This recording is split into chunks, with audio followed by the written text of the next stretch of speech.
நான் என்ன கேட்குறேன், ஜனநாயகனுக்கு ஒரு நீதி. மாமன்னன் ஒரு படம் வந்தது. அது 5 வருஷத்துக்கு அவங்க ஆட்சியில் இருக்கும்போதே வந்த படம் தான். அப்போ அந்த மாமன்னன் படத்துக்கு எல்லாருமே போய் பார்த்தாங்க, முதலமைச்சரே போய் பார்த்துட்டுலாம் வந்தாங்க. அதெல்லாம் பேசக்கூடாது. அதெல்லாம் ஏன் நீங்கள் பேசுறீங்க? அதெல்லாம் பேசக்கூடாது. நாங்கள் ஆட்சிக்கு வந்தால் நீட் எங்களால் ஒழிச்சிட முடியும். எங்கள் தலைவருக்கு தெரியும், ஏன்னா எங்கள் கட்சிக்கு தான் அது தெரியும். அந்த ரகசியத்தை கொடுங்க அப்படின்னு கேட்குறாரு. அந்த ரகசியத்தை நாங்கள் கொடுக்க மாட்டோம்.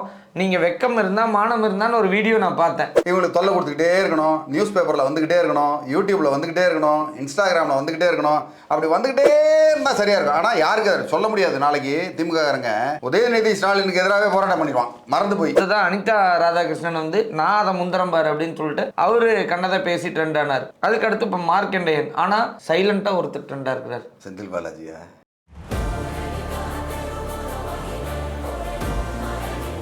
दामातों दिन दौलत on the face the fire சாப்பிட்டா. சார், ஜனநாயகம் படம் ரிலீஸ் ஆயிடுச்சு, பார்த்துட்டிங்களா? என்ன சார், ஜனநாயகம் படம் ரிலீஸ் அப்படின்னாலே எல்லாம் கொதிச்சு எழுறாங்களே. முன்னாள் அமைச்சர்கள், திமுக விசுவாசிகள் எல்லாம் பயங்கரமாக கொட்டி தீக்குறாங்க. 2 நாளாக படத்துக்கு இவ்வளோ ஒரு ப்ரொமோஷன் வந்து இருக்குன்னு எதிர்பார்க்கவே இல்லை. திமுக காரங்க அவ்வளோ ப்ரொமோஷன் கொடுக்குறாங்க. இதே மாதிரி ப்ரொமோஷன் கொடுத்ததான விளைவு தான் இந்த அரசியல் மாற்றங்கிறது எல்லாருமே பார்த்தாங்க. சும்மா எரியிற நெருப்பில் எண்ணெயை ஊற்றிக்கிட்டு இருந்தான். ஏற்கனவே புகழ் அப்படியே போய்கிட்டு இருக்கு, இவன் மங்கிக்கிட்டு இருக்கான். அப்போ கோவம் வருமா வராதா? திருப்பி ஜனநாயகனை போடுறேன், அதை போடுறேன், இதை போடுறேன், அவனை திருப்பி வெறிப்பேற்றிக்கிட்டே இருக்கீங்க திமுக. ஒரு அமைச்சர் படம் பார்க்கலாமா பார்க்கக்கூடாதா? ஏங்க, அமைச்சர் படம் பார்த்துட்டு போகிறாருங்க, அதை ஏன் போட்டு ரீல்ஸ் எல்லாம் போட்டு காமிக்கிறீங்க நீங்கள்? அது போட்டனால தானே வயிற்றுச்சல் போடுறாங்க. அவங்க வயிற்றுச்சல் போட்டு ஐயோன்னு வாயில வயிற்றுல அடிச்சுக்கிறாங்க. என்ன பண்ண முடியும் சார்? அதாவது நான் என்ன கேட்குறேன், ஜனநாயகனுக்கு ஒரு நீதி. மாமன்னன் ஒரு படம் வந்தது. அது 5 வருஷத்துக்கு அவங்க ஆட்சியில் இருக்கும்போதே வந்த படம் தான். அப்போ அந்த மாமன்னன் படத்துக்கு எல்லாருமே போய் பார்த்தாங்க, முதலமைச்சரே போய் பார்த்துட்டுலாம் வந்தாங்க. அதெல்லாம் பேசக்கூடாது. அதெல்லாம் ஏன் நீங்கள் பேசுறீங்க? அதெல்லாம் பேசக்கூடாது. அது வேற. அது கரெக்ட். இதுதான் தப்பு. இதுதான் திமுக காரங்க சொல்கிறது. ஊடக இதெல்லாம் திமுகவில் இதெல்லாம் சகஜம். நீங்கள் திரும்ப ஏன் வந்து பழசெல்லாம் கிளறாதீங்க. பழைய குப்பைகள்லாம் கிளற திமுகன்ற அந்த வீச்சம் வந்து வந்துக்கிட்டே இருக்கும். இல்லை, ஒருத்தர் வீடியோவில் சொன்னார், எனக்கு கேட்கவே நகைச்சுவையாக இருந்தது. மீத்தேனில் கையெழுத்து போட்டது எங்களுக்கு என்னன்னே தெரியாது. அவர் கேட்குறாரு, மீத்தேனா அது மலைத்தேனான்னு கேட்குறாரு. அந்த மாதிரி தான் எல்லா ஸ்டேட்மெண்ட்டுமே இருக்குமா என்ன? அப்போ நீங்கள் சொல்கிறத பார்த்தா தற்கொலைன்னு இவருக்கு தான் பேர் வைக்கணுன்ற மாதிரி சொல்கிறீங்க. அது நான் சொல்ல தேவையில்லை சார். மக்கள் வந்து ஓட்டு மூலியமாக நிறைய பேர் சொல்லியிருக்கிறாங்க. சரி. அதனால் இன்னும் ஒரு 7 இடங்கள் வந்து பெண்டிங்கில் கிடக்குது. ஓகே. அதில் எனக்கு தெரிஞ்சு ஒரு 5 இடங்களுக்கு மேலே தாவேக்கா தான் வரும்னு நான் நினைக்கிறேன். நீங்கள் என்ன சார் நினைக்கிறீங்க? திரும்ப எலெக்ஷன் அதை நிறுத்துறதுக்கு தான் பலர் பாடுபடுறாங்கல்ல. இப்போ இந்த மாதிரி எதை கலப்புறது, சும்மா அமைச்சர் போய் பார்த்தாங்க, சினிமா பார்த்தாங்க, அதை பண்ணாங்க, இல்லை இந்த காக்ரோச் ஜனதா பார்ட்டின்னு ஒன்று உள்ளே வந்து திருப்பி ஒரு கலடா பண்ணி விடுறது. எதையாவது ஒன்று கிளறணுமே. ஏதாவது கிளறினா தானே தாவேக்கா மேலே ஒரு கொந்தளிப்பு வரும். தாவேக்கா மேலே ஒரு வெறுப்பு வர்றதுக்கு என்ன வழி அப்படின்னு இப்போ பூத கண்ணாடி வச்சு பார்த்துக்கிட்டு இருக்காங்க. அந்த பூத கண்ணாடியில் ஒன்று தான் இந்த ஜனநாயகம் படம். அது இதுன்னு ஏதாவது ஒரு விமர்சனம்.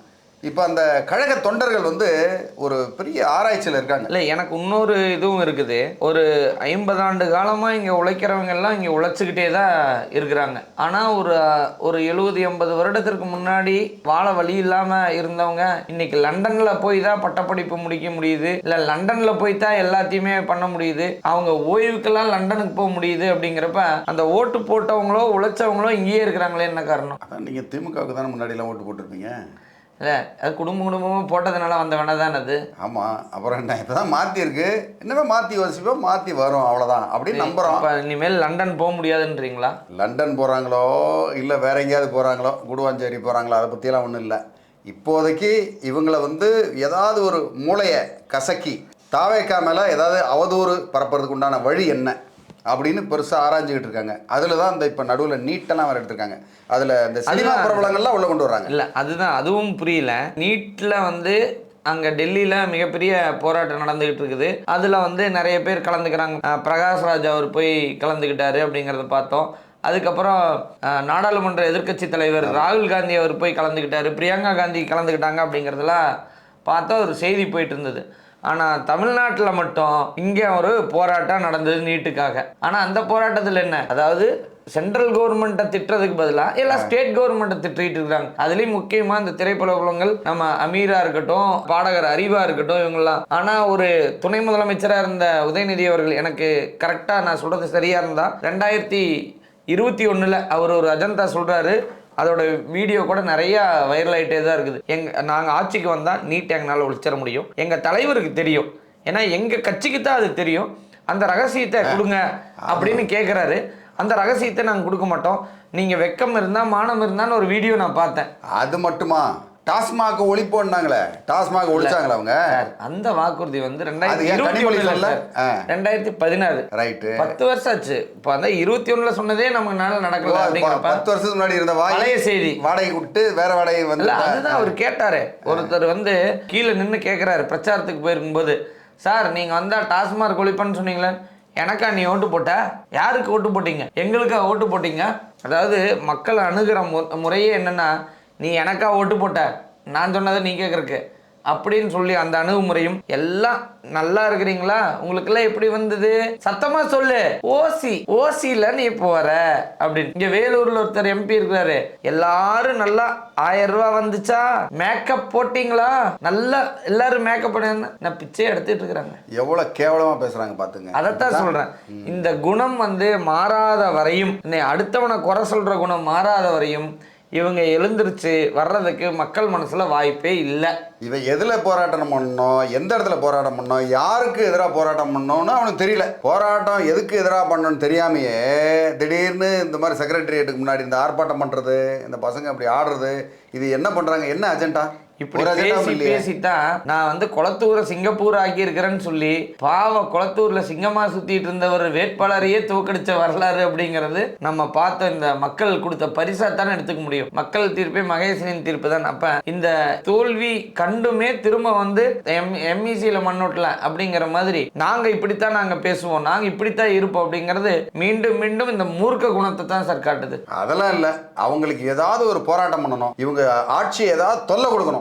இவங்களுக்கு வேலையே என்னன்னா, இவங்களுக்கு தொல்லை கொடுத்துக்கிட்டே இருக்கணும், நியூஸ் பேப்பர்ல வந்துகிட்டே இருக்கணும், யூடியூப்ல வந்துகிட்டே இருக்கணும், இன்ஸ்டாகிராம்ல வந்துகிட்டே இருக்கணும். அப்படி வந்துகிட்டே இருந்தா சரியா இருக்கும். ஆனா யாருக்கு சொல்ல முடியாது. நாளைக்கு திமுககாரங்க உதயநிதி ஸ்டாலினுக்கு எதிராகவே போராட்டம் பண்ணிடுவான், மறந்து போய் ஏதாவது பண்ணாலும் பண்ணிடுவான். அப்படி ஏதாவது நடக்கிறதுக்கு வாய்ப்பு இருக்கு. இந்த மறந்து போய்ங்கிறப்ப தான் எனக்கு இந்த மார்க்கண்டேயன் அவரோட ஞாபகம் வருது. அவர் வந்து தன்னோட பயணத்தை மதிமுகல தொடங்கினதாகவும், அதுக்கப்புறம் ஏதோ பிஜேபியில லைட்டா நூல் விட்டு பார்த்து, நல்லா நான் ஞாபகம் வச்சுக்கோங்க. அதாவது அதிமுகவில் இருக்கும்போது ஜெயலலிதாவும் சசிகலாவையும் ஏதோ விமர்சனம் பண்ணதுக்காக திமுககாரங்களை அதை பார்த்து கருணாநிதியை நீ திருடன் அப்படின்னு சொன்னாராமா. அது மட்டும் இல்லை, அதை வந்து சபை குறிப்பிலேருந்து நீக்கியிருக்காங்க. இவர் ஆய்வுன்னு கலாட்டா பண்ணதுனால. இவர் வந்து இப்போ இல்லை கலாட்டா இல்லை, முதல்ல இருந்தே கலாட்டா தான். அதுக்கப்புறம் பாஜகவில் தான் போயிருக்காரு. பாஜகவில் கொஞ்ச நாள் ஒரு 2020-21 நீங்கள் சொல்கிற கணக்குக்கு மதிமுக அதிமுக பாஜகவில் நுழைய போய் வாய்ப்பு இல்லாமல் எல்லா கட்சியிலும் பிரமுகராக இருந்திருக்காரு அவரு. இவர் ஒரு கட்சியில் கிடையாது, எல்லா கட்சியிலும் இருந்துட்டு நாளைக்கு சொல்ல முடியாது தாவேக்கால வந்தாலும் வருவார். தாவேக்கால வந்தாருன்னா ஸ்டாலின் அவர்களை திட்டுவார். அது என்ன சார், அது உங்க ஊர்ல அது உங்களுக்கு நிறைய விவரங்கள் என்னோட தெரிஞ்சிருக்கலாம். எலும்பை உடைப்பேன் அப்படின்னு சொன்னவர் நாளைக்கு ஸ்டாலினே எலும்பை உடைப்பேன் அப்படின்னு சொல்றது கூட வாய்ப்பு இருக்கு. ஏன்னா அவரு எப்படி வேணா பேசுவார், அதாவது ஸ்டாலின் எங்க தலைவர் அப்படின்னு சொல்றவரோட அப்பாவை திருடன்னு சொல்லிட்டு. எனக்கு ஒரு டவுட்டா இருக்கு என்னன்னா, இப்ப மதிமுக கட்சியில இருந்து வெளியில வந்திருக்காரு. மதிமுக இப்ப தாவேகா கூட கொஞ்சம் அப்படி இருக்கு. இப்போ இவர் வந்து இந்த எலும்பை உடைப்பேன் திமுகவுடைய பேரை கெடுக்கிறதுக்காக இவர் இது பண்ணுறாரோ எனக்கு டவுட்டாக இருக்கு. அஜெண்டா அப்படியாக எனக்கு அஜெண்டா அப்படி இருக்குமோ அப்படின்னு எனக்கு அவர் மேலே ஒரு சிறிய சந்தேகம் இருக்குது. அது என்னன்றதை கிளாரிஃபை பண்ணணும். அது நல்லா ஆராய்ச்சி பண்ணாதான் தெரியும். மக்கள் வந்து எப்படி எடுத்துக்கிறாங்கன்னா, அந்த 4 கட்சி 5 கட்சியில் இருக்கிறவங்களுக்கு ஆதாயம் இல்லாமல் தான் கட்சி மாற்றம் அடைகிறாங்கன்னே தெரியறதில்ல. மக்களை நம்ம குறை சொல்கிறதா பாவப்படுறதான்னு கூட எனக்கு தெரியல. ஏன்னா இவங்கள மாதிரி ஆளை தேர்ந்தெடுத்துட்டு அந்த இடத்த வேஸ்ட் பண்ணுறாங்களோன்னு கூட தான் எனக்கு தோணுது. அதை விட கேவலம் என்னென்னா, அந்த ஆளை பார்க்க 100 பேர் 200 பேர் அங்கே திரண்டு ஆய்வுன்னு கோஷம் போட்டுக்கிட்டு இருக்காங்க. அட பாவீங்களா, ஏன்னா உங்கள் தலைவரையே திட்டினால்தான் அவர் ஏற்கனவே திமுகவுக்கு எதிராக அவ்வளோ பேசினாலும் இன்னைக்கு இப்படி மாற்றி பேசினோம்னா தலைவன் வாழ்கின்றது. என்னென்னா, அது ஆதரவால் வந்த கோஷமா இல்லை பணத்தால் ஏதாவது வந்த கோஷமான்னு தெரியலையே. பிரியாணி போட்டு வந்த கூட்டம் மாதிரியே தெரியல. அது வந்து பார்த்தா கரவேட்டியும் அது வந்து ரொம்ப செல்வ செழிப்பாக ஆள்லாம் பார்த்தீங்கன்னா குண்டு குண்டாக இருக்காங்க. எல்லாம் அந்த ஏதாவது லேண்டில் கீண்டில் ஏதாவது சிக்க வச்சிருப்பாங்க. அது லேண்டு வியாபாரம்லாம் பண்ணிட்டு இருந்தாரு. அண்ணன் உள்ள போயிட்டா லேண்டு வந்து சேராதுன்னு இது ஆதாரம் இல்லாமல் நான் எதையும் சொல்கிறதே கிடையாது. இது பார்த்த வரைக்கும் அவர் மதிமுகவில் இருந்தார், மற்றதுக்கெல்லாம் ஆதாரம் இருக்குது. பட் அவர் கூட வந்தவங்க வந்து அது அவ்வளோ பெரிய ஆதாரம் இருக்கிற மாதிரி தெரில. பட் இருந்தாலும் இருக்கலாம். ஏன்னா அவர் வந்து ரியல் எஸ்டேட் அதிபர்ல, அதனால அவரை பற்றி உண்டான இல்லை. ஆனால் அவரை வந்து ஜெயிலில் போய் பார்க்கறதுக்கு கனிமொழி அவர்களே நேரில் வந்திருக்கிறாங்களே. தோண்ட நிறையா வருது. ஏங்க கனிமொழிக்கும் ஸ்டாலினுக்குமே ஏதோ சண்டைங்கிறாங்க. நமக்கு என்ன தெரியும்? அவங்க குடும்பத்துக்குள்ளே தகராறு இருந்தானா கண்டிப்பாக ஏதாவது பிரச்சனை வரும். பிரச்சனை வரும்போது அப்போ இவர் அந்த பக்கம் இல்லை சார், சண்டை. அதாவது கனிமொழி அவர்கள் தனி டீம் வச்சிருக்கிறதாவும், சபரீசன் அவர்கள் தனி டீம் வச்சு இயங்குறதாவும், உதயநிதி அவர்கள் தனி டீம் வச்சு இயங்குறதாவும் வந்து போயிட்டு இருக்குது. கருணாநிதி காலத்தில் ஸ்டாலின் தனி டீம், அழகிரி தனி டீம்னு இருந்தது. இப்போ இவங்க குடும்பத்துக்குள்ளேயே தான் அந்த தனி டீம் இருக்குமே ஒழிய எந்த இடத்துலும் வெளியில் இருக்காது அப்படிங்கிறது தான் மக்களே கேட்குறாங்க. அப்படிலாம் சொல்ல முடியாது. அப்போ மூக்க அழகிரியோடைய பொண்ணு வந்து தாவேக்கால சேர்ந்ததாலாம் செய்தி வந்தது. ஆனால் அதெல்லாம் பெருசாக பேசவே மாட்டேங்களாரு, ரீல்ஸே வர மாட்டேங்குது. வேற யாராவது இப்படின்னு எட்டி கையை தூக்கிட்டா கூட இவன் கொட்டாய் விட்டான்னு சொல்கிற மாதிரி சொல்கிறாங்க. ஏதாவது காம்ப்ரமைஸ் பண்ணியிருப்பாங்க. அதாவது நைட்டோட நைட்டாக காம்ப்ரமைஸ் பண்ணி அப்பா நீ வேணான்னு காலில் விழுந்து இல்லை பணத்தை கொடுத்து. ஏன்னா திமுக இதெல்லாம் ரொம்ப ஈஸி. பக்காவாக ஸ்கெட்ச் போட்டு தூக்குவாங்க. அதெல்லாம் அதை பற்றிலாம் கவலையே இல்லை. இப்போ இவர் மார்க்கண்டேயன் தான் வந்து எந்த மாதிரியான சூழ்நிலையில் எப்படி போகிறாரு, என்ன ஸ்லீப்பர் செல் மாதிரி எனக்கு டவுட்டாக இருக்குது. ஏன்னா மதிமுகவுடைய ஸ்லீப்பர் செல், பிஜேபியோட அவங்க வந்து ஒரு ட்ரெண்ட் வச்சுருக்காங்க திமுக. அதாவது ஆட்சி இழந்ததுலேருந்தே ஒரு டைம்லேயே ஒரு ட்ரெண்டு. புரோட்டோகால் மேயர் நம்ம பார்த்துருப்போம். புரோட்டோகால் பிரியானே அன்புடன் அவங்கள சொல்கிறாங்க. அதனால் அவங்க வந்து அந்த புரோட்டோகாலை வழிநடத்தி கொண்டு போய் ஒரு வார ட்ரெண்டாக இருந்தாங்க. அதுக்கடுத்து தான் அனிதா ராதாகிருஷ்ணன் வந்து நான் அதை முந்திரம் பாரு அப்படின்னு சொல்லிட்டு அவரு கண்ணதை பேசி ட்ரெண்ட் ஆனார். அதுக்கடுத்து இப்போ மார்க்கண்டேயன். ஆனால் சைலண்டாக ஒருத்தர் ட்ரெண்டாக இருக்கிறார். செந்தில் பாலாஜியா? அவரே தான். அவர் வந்து ஒரு மாசமா ஆள் எங்கே இருக்கிறாருன்னே தெரியல. அதாவது அதுக்கு ஆராஸ் அவர்கள் சொல்றாரு, ஆள் எங்க இருக்கிறாங்கன்னு தெரியாம அப்ஸ்காண்டா இருக்கிறதுக்கு அவருக்கு ரைட்ஸ் இருக்குது அப்படின்னு. இது ரெண்டு விதமா எடுத்துக்கலாம். ரைட்ஸ் இருக்குதுன்னு அவர் சொல்ற மாதிரியும் எடுத்துக்கலாம், ஓடி ஒளிஞ்சுக்கிட்டாருன்னு சொல்ற மாதிரியும் எடுத்துக்கலாம். எனக்கு என்னமோ இந்த சிங்கம் படத்துல வந்து கையெழுத்து போடுறதுக்கு வேற ஆள் அனுபவம் இருக்கு பிரகாஷ்ராஜ்.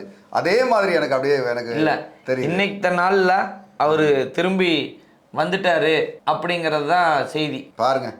ஆனா கையெழுத்து போட்டு தான் ஆகணும் ஸ்டேஷன்ல. ஆமா சார். இப்ப இவர் ஒரு மாச காலமா எங்க இருக்கிறாருன்னே தெரியல, காவல்துறை கட்டுப்பாட்டுக்கே தெரியாத ஒரு இடத்துல இருந்தாரு அப்படிங்கறதெல்லாம் நம்ம பார்த்தோம். இப்ப வெளியில வந்திருக்கிறாரு அப்படிங்கறத பாக்குறோம். ஒரு தேர்ந்தெடுக்கப்பட்ட ஒரு எம்எல்ஏ அவர் வந்து மக்களே தேடுற அளவுக்கான விஷயத்துல இருந்தா அந்த தொகுதிக்கு எப்படி நல்லது செஞ்சிருப்பார்? கண்டிப்பா தொகுதிக்கு நல்லது, அவர் குடும்பத்துக்கு நல்லது செஞ்சிருப்பாரு. சொத்து சுகம்லாம் சேர்த்தாரு, எல்லாம் பண்ணாரு.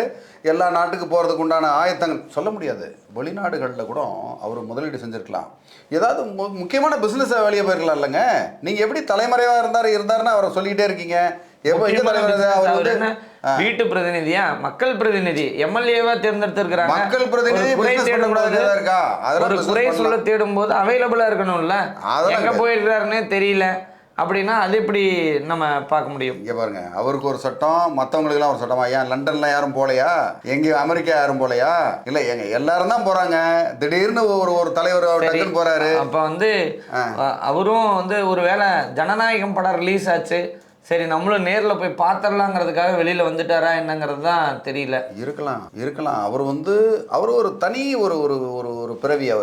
அவர் அதிமுகலேருந்து திமுகவில் வந்தவங்க எல்லாருக்குமே அந்த ஒரு குவாலிட்டி ஒன்று இருக்கும். அந்த குவாலிட்டியில் தான் அவர் மின்றாரு. அதனால் அவரை பற்றியெல்லாம் ரொம்ப இதில் இது பண்ணிக்கிட்டு இருக்காதிங்க.